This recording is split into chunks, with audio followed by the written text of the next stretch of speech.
Welcome to Tuesday's Tips from Sew Very Easy. My name is Laura. And do you have the problem where your machine wants to take your seam and put it in another direction as you're sewing? Sometimes that seam is in one direction, but it hits the feed dogs or the plate, and well, it pushes it and you end up sewing it in the direction you did not want it in. Well, here is a very simple technique that will help solve that problem. So a lot of times we will have a seam and it is facing in this direction. But what will happen is the feed dogs or perhaps the plate will catch that and pull it back where we don't want it to be. So there is a way to avoid having that happen by either the plate or the feed dogs.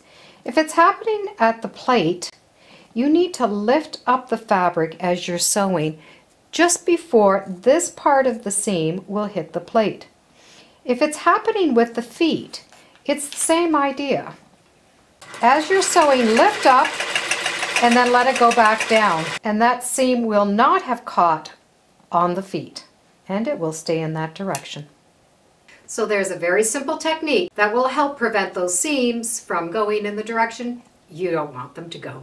Thank you for joining me today on Sew Very Easy. Feel free to subscribe, and as always, come on back and let's see what we're sewing next time in the sewing room. Bye for now.